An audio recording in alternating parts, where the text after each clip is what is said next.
July 25, 1944, 9:38 a.m. Saint-Lô, France. It starts as a distant rumble, like thunder rolling in from beyond the horizon. Soldiers of the U.S. VII Corps, crouched in foxholes along a road south of Saint-Lô, look up. The rumble swells into a roar that drowns out every other sound. Then they appear, wave after wave of bombers stretching from horizon to horizon. B-17 flying fortresses, B-24 Liberators, medium bombers, more than 1,500 aircraft carrying roughly 4,000 tons of explosives. Private First Class Charles Wilson of the 3rd Armored Division watches in awe as the formations pass overhead at around 12,000 feet. The target area lies 1,200 yards ahead, marked with colored panels and smoke, German defensive positions that have held up the Allied advance for weeks. The bombers reach the release line. Bomb bay doors open. Loads begin to fall. What follows is the most concentrated aerial bombardment yet delivered in direct support of ground forces. For over an hour, high explosive and fragmentation bombs carpet a zone 3 miles wide and 1 mile deep. The sound is overwhelming. The ground shakes without pause. A dense cloud of dust, smoke, and explosive residue rises thousands of feet, swallowing the battlefield. This is Operation Cobra, the breakout from Normandy. For 7 weeks since D-Day, Allied forces have been locked into brutal combat in Normandy's Hedgerow country, advancing at terrible cost against determined German resistance. Today, American forces will try to smash through German lines with overwhelming firepower, then exploit the breach with massed armor. If Cobra succeeds, the stalemate ends and Allied armies spill into open country. If it fails, Normandy could bog down for months, with consequences that reshape the war's timeline. At 11 o'clock a.m., as the last bombs fall, Wilson and thousands of other soldiers prepare to move. Artillery begins firing, adding fresh violence to the shattered ground. Tank engines growl. Infantry commanders shout final orders. The breakout is beginning.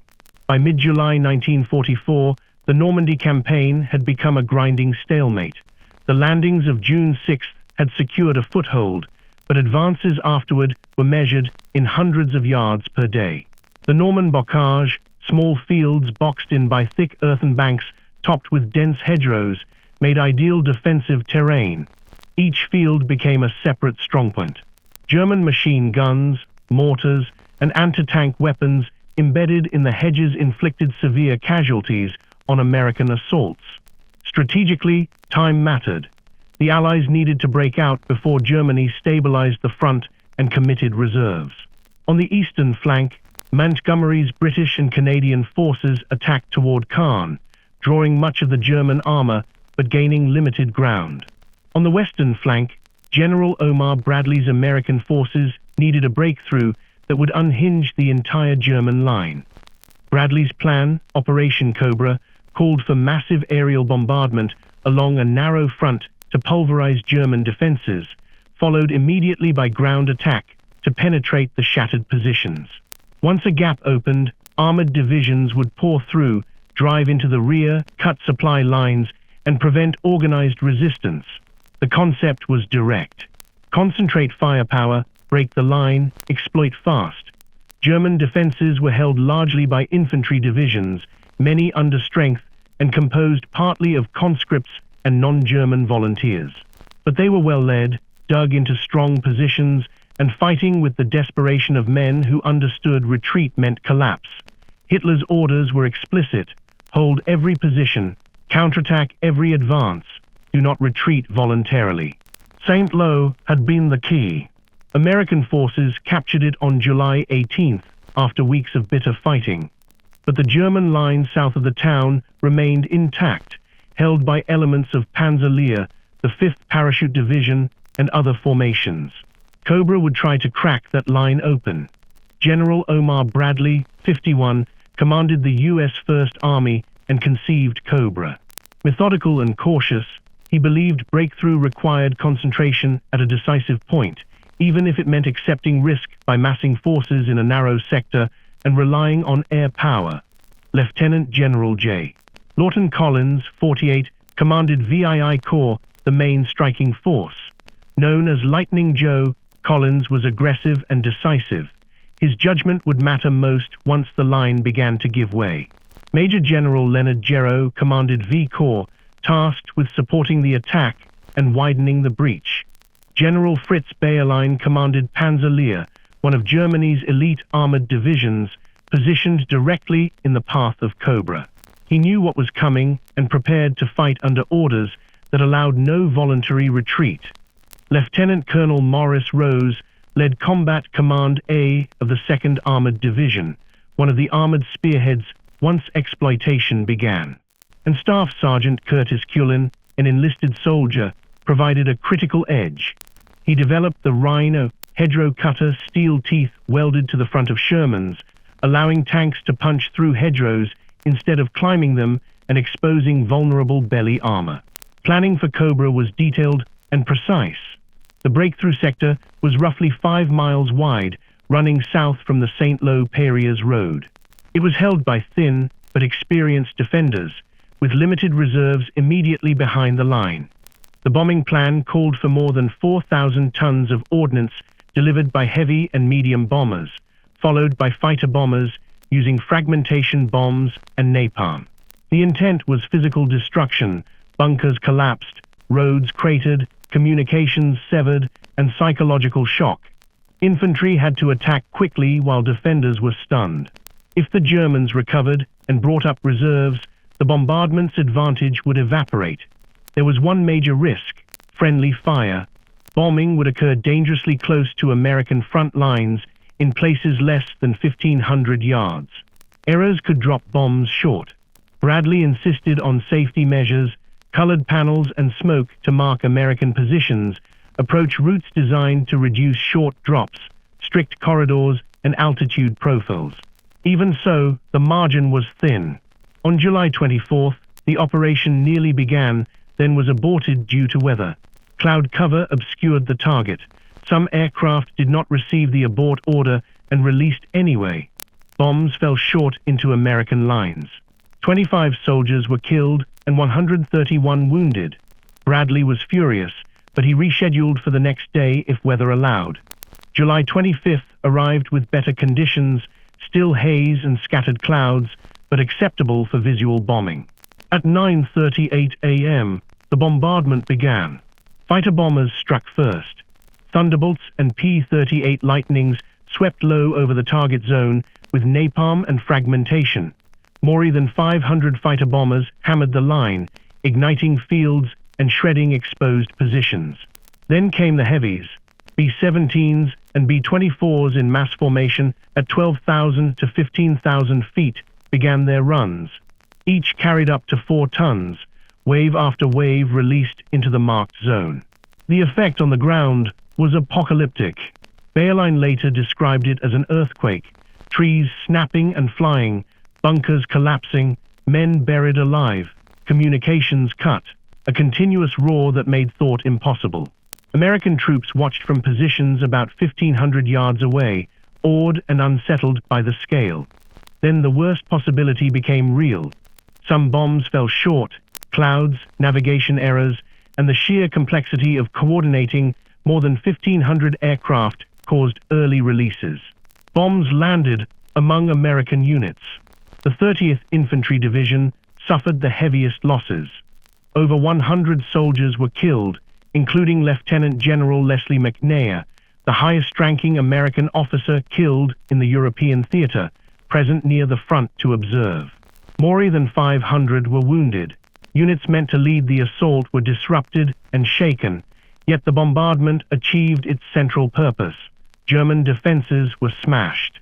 Panzer, directly under the heaviest impact, was effectively shattered. Vehicles were destroyed or immobilized. Command and control collapsed. Survivors were stunned, deafened, and disoriented. At 11 o'clock a.m., American artillery opened fire.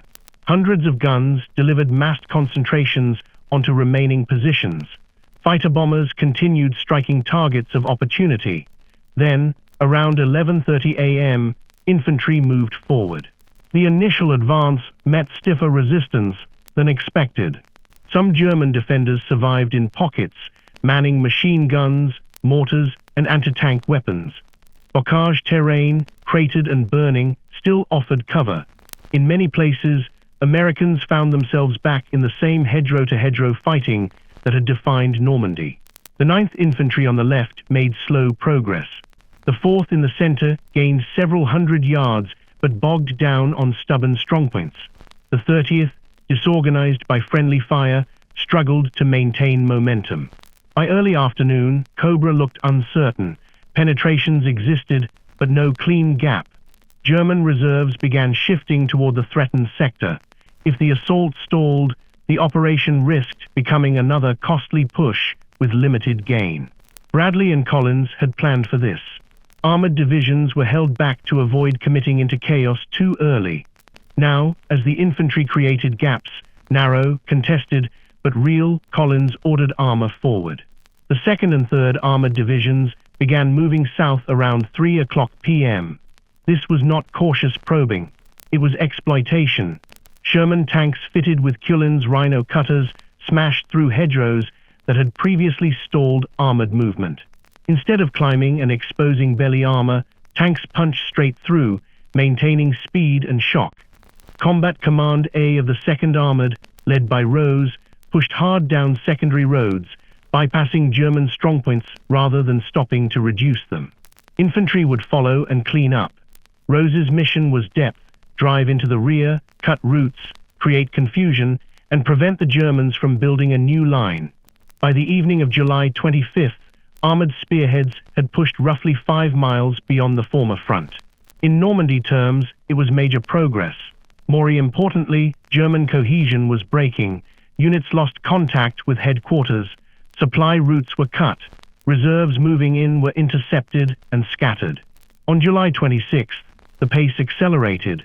American armor drove 10 to 15 miles deep in places. On July 28th, countenances fell, cutting off German forces defending the western coast of the Cotentin. Entire formations were trapped or shattered. Thousands of German soldiers were captured. Those who escaped moved east in disorder. The bocage, once an advantage for defense, became a trap for retreat. Fighter bombers patrolled roads and struck movement relentlessly.